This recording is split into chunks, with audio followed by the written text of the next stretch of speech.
एक समय की बात है। एक बार एक राजा था। एक दिन उसके गुप्तचरों ने राजा को सूचना दी कि पड़ोसी राज्य हम पर हमला करने वाला है और यह बात बिल्कुल पक्की है।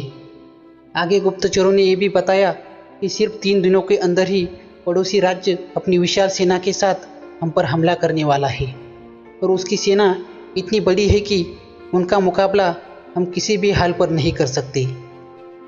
यह सुनकर राजा बहुत चिंतित और परेशान हो गया। राजा ने तुरंत सभा बुलाई और सभी लोगों से सलाह मांगी कि अब हम मरने वाले हैं।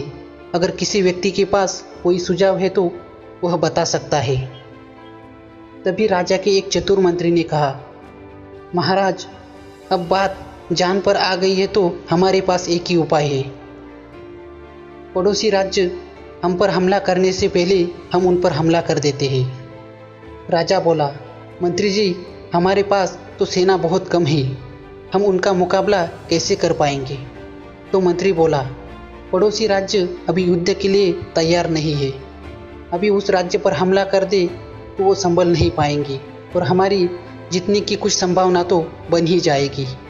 वैसे भी तो हम पर वो हमला करने ही वाले हैं और उनकी इतनी विशाल सेना से हम यूं ही मरने वाले हैं। और महाराज, वो वैसे भी हमें 3 दिन बाद मारने ही वाले हैं, तो क्यों ना कुछ न करने से हम ये कर सकते हैं।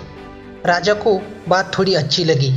उसने तुरंत अपनी सेना को तैयार होने का आदेश दिया और उस राज्य के नागरिक भी सेना के साथ जुड़कर युद्ध में चले गए।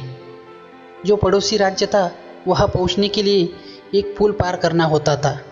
जैसे ही वह सेना पुल पार करके उस राज्य में घुस गई तो राजा ने कहा, हम अपने पड़ोसी राज्य में घुस चुके हैं।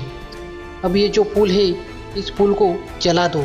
और जलाने के बाद सेना को बोल दिया, हमारे पास में अब और कोई ऑप्शन नहीं है सिवाय लड़ने के। अब हम या तो लड़ सकते हैं या फिर मर सकते हैं, क्योंकि हमारे पास अब भागने का कोई ऑप्शन नहीं है।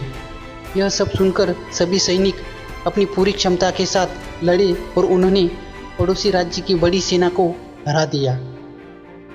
दोस्तों, इस कहानी से हमें यह सीख मिलती है कि जब हमारे पास में दूसरा प्लान नहीं होता है और हमारे पास में सिर्फ एक ही प्लान होता है, तब उसके पूरे होने की संभावना बहुत अधिक होती है।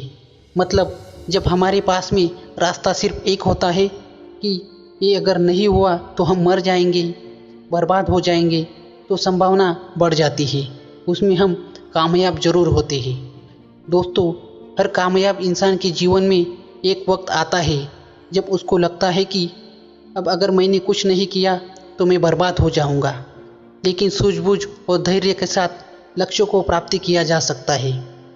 वीडियो के अंत में दोस्तों इतना कहना चाहूँगा कि हर किसी के जीवन में चुनौतियाँ आती है और उन चुनौतियों से बचने का कोई विकल्प नहीं होता है। इसलिए उन चुनौतियों का बड़े साहस के साथ सामना करना सीखें। दोस्तों, आपको यह कहानी कैसी लगी हमें कमेंट में ज़रूर बताएं और आपको यह वीडियो पसंद आया हो तो हमारे चैनल को सब्सक्राइब ज़रूर करें। धन्यवाद।